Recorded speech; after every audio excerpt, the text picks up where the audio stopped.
Bueno, ya tenemos en la línea telefónica a Gloria Alcocer Olmos. Ella es doctora, defensora de los derechos humanos de las juventudes e integrante de la organización Fuerza Ciudadana AC, a quien le doy la bienvenida a Sonora Noticias AM. ¿Cómo estás, Gloria? Muy buenos días. Muy buenos días, Elena Altamirano. Muchas gracias por la invitación a ti, a tu público de Sonora Noticias AM. Muchas gracias. No soy doctora, ojalá. Soy directora de Fuerza Ciudadana AC. Mira, te agradezco el reconocimiento. me cambiaron aquí. Ok, directora, lo vamos a dejar como directora. Casi doctora, nomás falta el título, hombre. Pues sí, me faltan unos 5 años de estudio, pero que ya nada que no se pueda arreglar. Un gusto, Elena, a tus órdenes. Perfecto. Bueno, Gloria, hoy vamos a platicar de un tema que va a ser pues de mucho interés para todos los radioescuchas que están pendientes de esta entrevista y tiene que ver con la participación ciudadana, así como otros temas que vamos a tocar más adelante, pero este tema de la participación ciudadana, donde pues te has visto involucrada sobre todo también, tanto como defensora de los derechos de las juventudes y también como por ser parte, pues integrante de esta organización de Fuerza Ciudadana. ¿Por qué es importante involucrarnos en las decisiones que se toman, las decisiones públicas? Pues mira, lo primero que te diría, yo tengo 16 años trabajando, fundé Fuerza Ciudadana AC, y lo que te diría en estos 16 años de caminar con la sociedad civil, con las personas jóvenes principalmente, también trabajamos mucho con toda la parte de género, porque es importante, porque si no alguien más va a decidir por ti. ¿Por qué es importante? Porque es importante hacer comunidad, porque es importante involucrarse en los problemas públicos. A veces los vemos muy lejanos. Te pongo un ejemplo muy básico, porque estamos viviendo todavía desde hace 2 años hasta la fecha. El uso del cubrebocas, el uso correcto del cubrebocas para frenar la pandemia o cuando menos hacerla menos agresiva. Y muchas personas dicen, es que ¿por qué la gente no se quiere poner el cubrebocas o no se lo quiere poner bien? Y les decía, oigan, ¿han estudiado qué se ha hecho en educación cívica, en formación de cultura cívica, de sentido de pertenencia? Pues hay muy poquito. Y cuando eso no se trabaja, se refleja en actividades y en cuestiones como esta, tan básica, que es ponerme un cubreboca para cuidarme a mí, pero también para cuidar a la de al lado. Y no solo mi entorno familiar, sino mi entorno barrial. Es decir, cuando vemos este tema de la participación, estas pequeñas cosas son las que nos van diciendo, híjole, pues por algo estamos equivocando el camino. Y por lo que te decía, alguien va a decidir por nosotras y por nosotros. Entonces es importante involucrarse. Claro, y sobre todo también por esta parte que tocas y me parece muy interesante y que tiene que ver con la educación.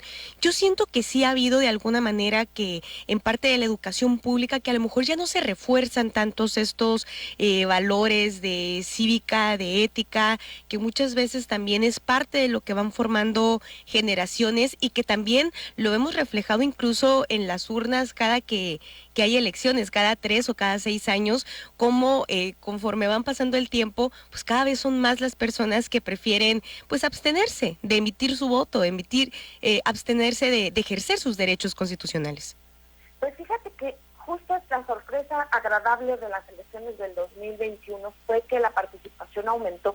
Generalmente en las elecciones intermedias, es decir, en las que no se elige presidente o presidenta, porque ahí vamos también para ver si ya por fin una presidenta, en estas elecciones intermedias es normal, digamos, entre comillas, que la participación baje. Sin embargo, en estas elecciones del 2021, la participación fue altísima y tomando en cuenta 2 factores claves.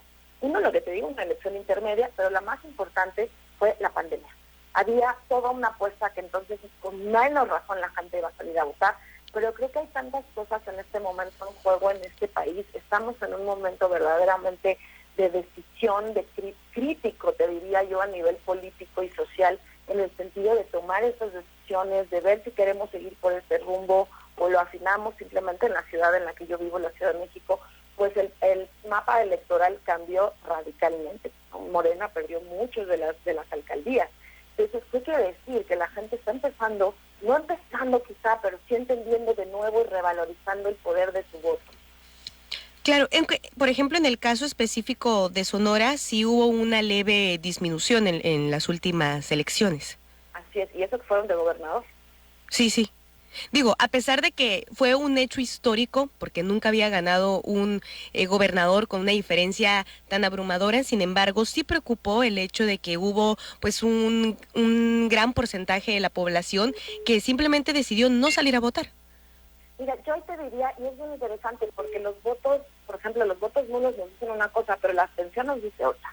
Así ¿No? es. Entonces, cuando la gente decide anular, yo siempre les digo, miren, anular no sirve para gran cosa, porque los votos nulos se van al mismo cajón de la gente que se equivocó. O sea, si tú anulas por protesta, difícilmente se va a notar que es una protesta, perdón, pero si no va, ahí tienes varias lecturas, Selena, que pueden ser desde efectivamente no quise hasta medio flojera, hasta tendríamos que ver el nivel de abstención, si sobrepasa un porcentual bastante alto, entonces sí se está dando una lectura de que la gente no quiso votar por alguna razón más allá de que no pudo o no se levantó, pero creo que aquí lo importante es hacer entender a la ciudadanía toda, no solo a los jóvenes, porque les cuelgan mucho el milagrito de que son las personas que más se abstienen y no es cierto, pero habría que pensar por cómo estamos diciéndole a nuestra población, a la ciudadanía, que su voto cuenta y que también hay maneras de que su voto refleje su enojo. Así es. Gloria, en este sentido, por ejemplo, que estamos hablando pues de esta participación ciudadana, también de la democracia, hay algo muy interesante y sabemos que tú pues estás involucrada, perdón, en algunos movimientos feministas y en ese sentido, por ejemplo, ¿qué le dices a las mujeres? Porque si bien es cierto, o sea, es poco el tiempo realmente que las mujeres tenemos de poder ejercer estos derechos democráticos, porque antes no lo teníamos por ley. Así es, mira, yo efectivamente soy una mujer feminista, practico un feminismo que se llama interseccional, que es un feminismo incluyente, que reconoce a las mujeres desde toda su diversidad, las mujeres indígenas con discapacidad, las mujeres trans, que tienen el legítimo derecho a formar parte de los movimientos feministas o del que les dé la gana, porque pues son mujeres al final. Y yo lo que les diría es una palabra clave que acabas de decir, es un derecho, no es una dádiva. Porque muchas veces nos lo manejaban como, bueno, mira, te voy a dar la oportunidad, está difícil, ¿no? Creo que sigue siendo difícil, o sea, las mujeres siguen siendo las responsables de los cuidados, las responsables de doble o triple carga laboral, no solamente, digamos, en sus empleos, sino en sus casas, con pandemia una vez más, las responsables del cuidado, las que tuvieron que dejar aulas, las que tuvieron que dejar trabajos para cuidar enfermos en sus casas. Entonces, creo que aquí lo que hay que decirles es, primero pensemos en que tenemos que caminar juntas, que puede ser más lo que nos una que lo que nos divida, pero que también tenemos que ser generosas con la participación para que todas, porque cuando decimos paridad y vemos quiénes llegan, no siempre llegan todas, llega un círculo de mujeres privilegiadas. Entonces nuestro trabajo también tendrá que ser por estas mujeres que están en las maquilas, que están en el campo, que están en el trabajo doméstico, que están en el trabajo sexual, porque el trabajo sexual es trabajo y está reconocido como tal, y tener la capacidad de entenderles, de mirarles y de luchar por sus derechos. Y una de las arenas para luchar por esos derechos, sin duda, es la electoral y la política, pero no es la única.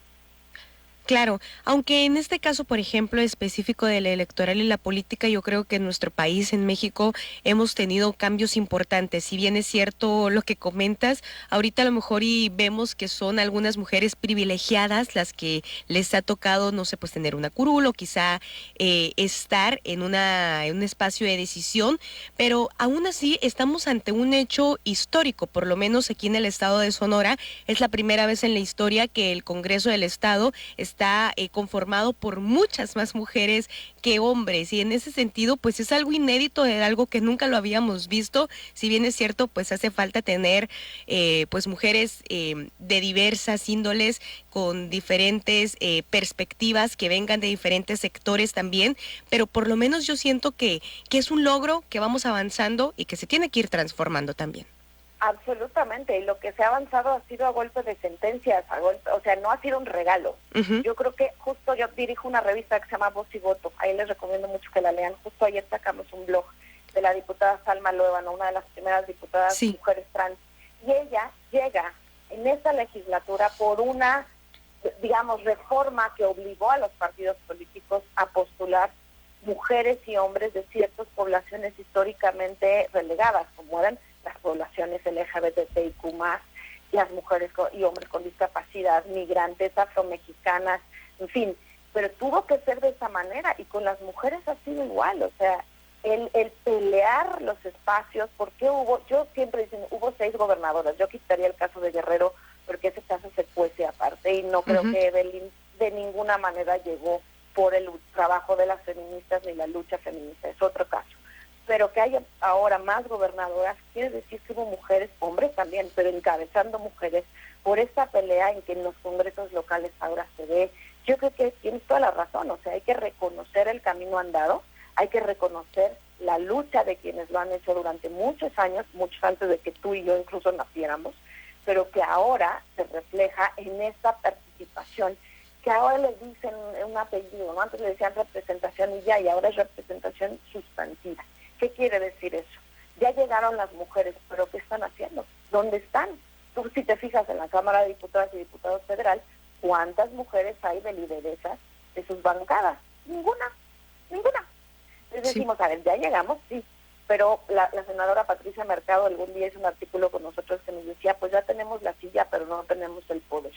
Esa es la siguiente conquista, creo yo, Selena. Ya estamos ahí, ya llegamos muchas de nosotras, ya hay 2 diputadas trans, ya ahí estamos, ¿no? Ahí vamos en la lucha, pero y luego estamos tomando decisiones. Eso es lo que habría que preguntarnos. Claro, y yo creo que es algo que eventualmente se va a dar, porque en un principio existía incluso mucha resistencia sobre pues hacer estos espacios más paritarios, porque había personas o sectores de la población que decían, no, es que tienen que estar las personas más capacitadas independientemente si son mujeres o son hombres. El detalle es que aunque existieran mujeres preparadas, pues nunca se decía que ellas eran mujeres preparadas y aún así no se les daban los espacios de poder, y como bien lo comentas, ahorita tenemos pues diferentes grupos parlamentarios y pues lamentablemente pocos, pues, por lo más en lo local, ¿no? Existen más en lo local, pero en lo federal pues no hay representación de las mujeres como tal ya en los grupos parlamentarios. Exactamente, mira, yo creo que hay un ejemplo de tu estado que a mí me gusta mucho, que es la diputada que ahorita está con licencia, Wendy Briceño, ¿no? Pues Wendy tiene una historia de trabajo, de vida bien interesante, porque es una mujer que ha abierto brecha, que es abiertamente la comunidad LGBTIQ, que ha luchado, pero que también ha vivido en carne propia la violencia política y los costos que las mujeres tendrían o tienen que pagar todavía por entrar a esas carreras políticas y por entrar a esos espacios en los que están las mujeres peleando, disputando. Una de las cosas que se habló poco, pero que sabíamos que iba a pasar, es que entre más mujeres hubiera participando en las arenas electorales, en las cámaras de diputados y diputadas, en los partidos, en los ayuntamientos, la violencia iba a crecer. Y eso es algo que estamos viendo y que lo estamos viendo en los estados sobre todo. Y que entonces pareciera que aparte de todas estas trabas que nos ponen, como bien lo dices, como la más capacitada o el más capacitado, como si los hombres nacieran con algún distintivo corporal que dijera, mira, este nació para diputado y este nació para senador. Pues claro que no, es una carrera en la que a todas las personas, con igualdad de circunstancias, tendremos que exigirles su nivel y su capacidad para enfrentar el cargo al que están siendo elegidas o que están asumiendo. Pero lo cierto es que las mujeres enfrentamos muchas más dificultades para llegar a esos espacios.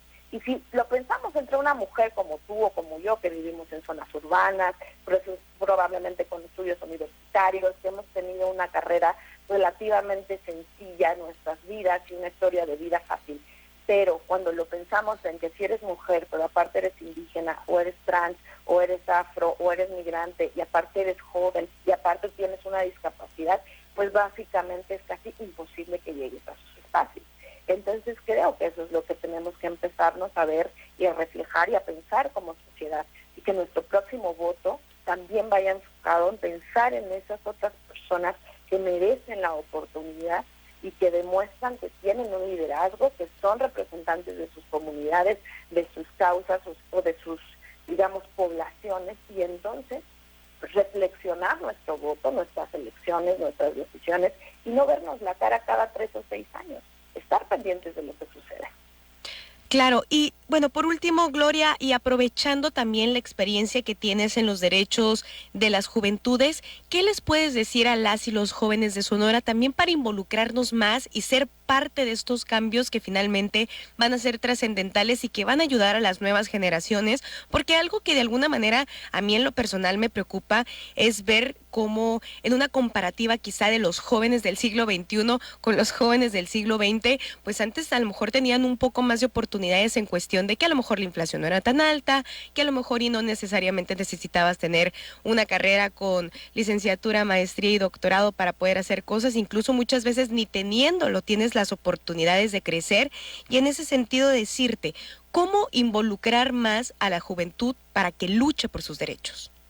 Mira, yo creo que es una cosa en dos sentidos. Uno son las propias juventudes, el decirles, a ver, ya créansela, éntrenle efectivamente. Cuando yo tengo 43 años y empecé a hacer este trabajo a los 25, y ya tú dirás. Y me acuerdo que en mi generación, bueno, los que tenían maestría, wow, ¿no? Ahorita tener maestría es algo que no se cuestiona. O sea, para los chavos de ahorita de 20, 22 ya ni siquiera tendrían que estar contemplando qué otra cosa van a hacer después de la licenciatura, sino entrar. Ahora, efectivamente, lo que los niveles de estudios, sobre todo ya posgrados y demás, no te garantizan una entrada al mundo laboral o al mundo académico, en fin. Pero lo que sí les diría es que tienen el poder de decidir, tienen un nivel de participación paradójica. Los jóvenes son los que más votan y los que menos votan en una elección de toda la lista nominal. Los de 18 y 19 son los que más votan, los de 20 a 25 los que menos votan. Y pocas veces se ha estudiado por qué. Y lo que nosotros hemos visto es que es la decepción. El decir, yo fui con todas las ganas del mundo y luego me fallaron. Pues sí, nadie nos entrena para la frustración, nadie nos prepara para perder. Pero lo que hay que entender es que es parte de la vida y es parte de un camino. Y la onda es no desistir. Entonces, que ellos y ellas y ellas, porque también está esa otra parte de la diversidad que tenemos que nombrar y reconocer, es su poder, es ellos y ellas pueden cambiar incluso una elección. Y en el mundo adulto empezar a entenderle. No pensar que cuando yo tenía 16 años o de 18 o 20 las cosas se hacían de esa manera y seguramente entonces se abrirán. Yo les invito el día de mañana, vamos a presentar el Observatorio de Programas de Educación Cívica y Fomenta el Voto Joven. Es una investigación que hemos hecho desde el 2009 hasta el 21 de manera ininterrumpida en cada elección federal. Mañana estaré yo en Sonora a las 4 de la tarde con el Instituto Electoral de Sonora, que tengo el gusto de que me hayan invitado. Ahí les puedo contar muchas cosas de las que hemos descubierto, no solamente de las juventudes, sino qué pasa con las juventudes en los partidos políticos, qué pasa con el Instituto Nacional Electoral, con la Sala Superior, en fin, cómo el mundo electoral, que a él es al que le toca la promoción del voto y en el caso del Instituto Nacional Electoral, la educación cívica, qué está pasando con las personas jóvenes. Es súper interesante y ojalá nos puedan acompañar. Mañana, entonces, ¿va a ser también ¿va a ser presencial o también va a ser digital? Si me permites, ahorita les paso, en mi Twitter lo pueden ver, mi Twitter es bien fácil, Gloria Alcocer, es mi nombre. Ahí van a encontrar los datos o en las redes del propio Instituto Estatal Electoral de Sonora, ahí pueden encontrar los datos, pero también va a haber una transmisión por YouTube, eso es lo que sé, y por Facebook Live del propio instituto. Pero sí, mañana tendré el orgullo y el honor de estar en Hermosillo para platicar con los jóvenes y a quien le interese el tema del voto joven en las últimas elecciones. Perfecto, pues esperemos que llegues con bien a tierra sonorense. Eso seguro que sí. Gloria Alcocer, muchísimas gracias por hablarnos de estos temas relacionados a la participación ciudadana, el feminismo, la democracia, que finalmente pues la sociedad y el México que queremos lo construimos con la decisión y la participación de todas y todos. Muchísimas gracias, Elena, por tu espacio, por el espacio de Sonora Noticias AM. Ha sido un honor para mí y a tus órdenes. Muchísimas gracias, que tengas excelente día, Gloria. Igualmente, hasta luego.